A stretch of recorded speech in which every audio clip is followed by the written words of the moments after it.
حضرت اسماعیل علیہ السلام کا پورا واقعہ۔ حضرت اسماعیل علیہ السلام خدا تعالیٰ نے حضرت ابراہیم علیہ السلام کو جانور، بکریاں، کھیتی کا سامان اور بہت کچھ دیا۔ حضرت ابراہیم علیہ السلام کے دل میں یہ خیال آیا کہ خدا کا ہم پر بہت کرم ہے، اس نے ہمیں دنیا اور آخرت کی نعمت بخشی ہے۔ اگر وہ اپنی رحمت سے مجھے ایک بیٹا عنایت کرے تو وہ نبوت اور رسالت کے کام میں ہمارا وارث ہوگا۔ خدا نے ان کی یہ نیک خواہش پوری کی اور انہیں حضرت ہاجرہ کے پیٹ سے ایک لڑکا عنایت فرمایا۔ الحمدللہ الذی وہب علی الکبر اسماعیل، اس خدا کا شکر ہے جس نے مجھے بڑھاپے میں اسماعیل دیا۔ اس طرح حضرت ابراہیم نے خدا کا شکر ادا کیا۔ بڑھاپے کی اولاد بہت پیاری ہوتی ہے۔ حضرت ابراہیم حضرت اسماعیل سے بہت محبت کرتے تھے۔ حکم الہی پہنچا، اے ابراہیم، ماں بیٹے کو بیابان میں چھوڑ اور کسی کا خوف نہ کر۔ حضرت ابراہیم بے چین دل اور آنسو بھری آنکھیں لے کر مکہ کی طرف بڑھے۔ مکہ کے قریب ایک میدان حضرت ہاجرہ اور حضرت اسماعیل کو چھوڑ کر گھر کی طرف باغ موڑ لی۔ بیوی ہاجرہ نے صبر کے ساتھ بچے کو گود میں لیا۔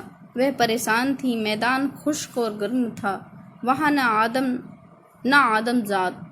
بیوی ہاجرہ نے رو کر کہا، آپ مجھے اور اس بچے کو اس بیابان میں کس کے سپرد کر رہے ہیں اور کچھ کہتے بھی نہیں ہیں۔ حضرت ابراہیم کا دل بھر آیا۔ آپ نے فرمایا، وہی خدا تمہاری حفاظت کرے گا جو سارے جہاں کا نگہبان اور حفاظت کرنے والا ہے۔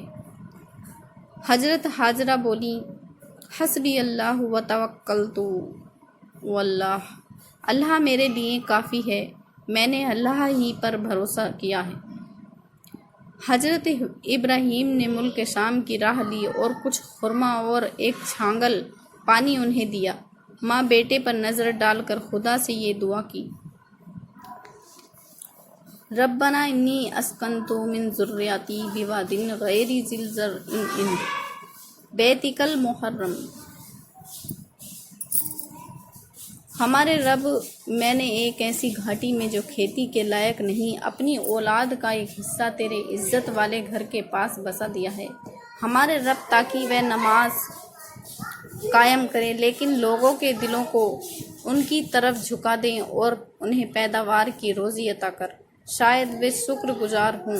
جب حضرت ہاجرہ کا پانی اور خواجہ ختم ہو گیا تو بہت دلگیر ہوئی۔ بچے کی پیاس ان سے دیکھی نہ جاتی تھی۔ سمجھا کہ شاید آخری وقت آ گیا ہے، کوئی خدا کے فیصلے سے کہاں تک بھاگ سکتا ہے۔ وہ پانی کی تلاش میں دوڑ کر صفا پہاڑ پر پہنچی۔ ادھر ادھر نظر دوڑائی لیکن کہیں پانی دکھائی نہ دیا اور کوئی آدمی بھی نظر نہ آیا جس سے وہ پانی طلب کرتی۔ پھر وہ وہاں سے دوڑ کر مروہ پہاڑ پر آئیں اور العطش پیاس پیاس کہہ کر خدا کی بارگاہ میں فریاد کی، لیکن کہیں پانی کا نشان نہ ملا۔ پیاسے بچے کا خیال آتا تو وہ اس کے پاس پہنچتی اور چھاتی سے لگاتی، پھر بچے کو چھوڑ کر صفا مروہ کا چکر لگاتی۔ اسی طرح انہوں نے 7 چکر لگائے۔ آخر میں حضرت ہاجرہ نے بچے کو دیکھا کہ وہ زمین پر اپنی ایڑیاں مار رہے تھے۔ خدا نے بچے کے قدموں کے نیچے سے پانی کا ایک چشمہ جاری کر دیا تھا۔ جب حضرت ہاجرہ نے پانی کا چشمہ دیکھا تو بولی، خدایا تیری مہربانیوں اور نعمتوں کا شکریہ۔ حضرت ہاجرہ نے چاہا کہ پانی سے چھانگل بھر لے۔ غیب سے آواز آئی، یہ پانی رحمت الہی سے ہے، بھر مت، یہ کم ہونے کا نہیں ہے، یہ فیض جاری رہے گا۔ خدا نے تیری اور تیرے پیارے کی حفاظت کا یہ سامان کیا ہے۔ یہ بچہ اور اس کا باپ خدا کا گھر بنائے گا اور تمام دنیا حج اور طواف کے لیے آئے گی۔ اس خوشخبری کو سن کر وہ بہت خوش ہوئی۔ ان کی خوشی کا کوئی ٹھکانہ نہ رہا۔ دیکھ بھال اور پرورش، قبیلہ جرہم کے لوگ مکے کی طرف راہ سے تجارت کرنے شام ملک جایا کرتے۔ اتفاق سے اس قبیلے کے قافلے نے مکے کے میدان میں قیام کیا اور وہیں رات گزارنی چاہی۔ انہوں نے دیکھا کہ پرندے اڑ رہے ہیں، سمجھا کہ یہاں کہیں پانی کا چشمہ ضرور ہے۔ ایک شخص نے آ کر دیکھا کہ ایک صاف پانی کا چشمہ موجود ہے اور ایک نیک خاتون اس کا بچہ اس کے کنارے ٹھہرے ہوئے ہیں۔ وہ اس جنگل میں انہیں دیکھ کر بہت حیران ہوا اور پوچھا کہ تم کون ہو، جن ہو یا انسان؟ بی بی حاجرہ نے فرمایا، خدا نے اپنے فضل سے مجھے یہ بچہ عنایت کیا ہے اور اس کے ہی طفیل سے یہ چشمہ جاری ہوا ہے۔ اس نے جا کر قافلے والوں کو خوشخبری سنائی۔ قافلے کا سردار بی بی صاحبہ کی خدمت میں آیا اور کہا کہ اگر حکم ہو تو ہماری قوم یہاں آ کر آباد ہو جائے، اسی طرح آپ کی تنہائی اور وحشت بھی کم ہوگی اور آپ خوش ہوں گی۔ حضرت حاجرہ نے فرمایا، اگر میری سرپرستی قبول کرو تو جاؤ اور اپنے بال بچوں کو لے آؤ۔ ابھی تھوڑے ہی دن گزرے تھے کہ اس کی قوم اپنے بال بچوں اور جانوروں کے ساتھ حاضر ہوئی اور اسی چشمے کے پاس آباد ہو گئی۔ اس نے وہاں مکان بنائے اور حضرت اسماعیل کی پرورش کی ذمہ داری اپنے اوپر لے لی۔ اسی طرح حضرت اسماعیل کی پرورش کا غیب سے انتظام ہوا۔ اسی قبیلے میں حضرت اسماعیل کی پرورش ہوئی۔ حضرت جبریل نے حضرت ابراہیم کو سارے حالات کی خبر دی۔ حضرت ابراہیم سال ایک بار سوار ہو کر یہاں آتے تھے اور اپنے بال بچوں سے مل کر واپس چلے جاتے تھے۔ جب حضرت اسماعیل کی عمر 15 سال کی ہوئی تو بی بی حاجرہ کا انتقال ہو گیا اور انہیں حجر اسود کے پاس دفن کیا گیا۔ حضرت اسماعیل ماں کی جدائی سے غمگین ہوئے اور ان کا دل وہاں رہنے سے اچاٹ ہو گیا۔ قوم کے سردار اور ذمہ دار لوگ حضرت اسماعیل کی خدمت میں حاضر ہوئے اور انہیں بڑی منت اور سماجت سے ٹھہرایا اور اونچے خاندان کی ایک لڑکی سے آپ کا نکاح کرا دیا۔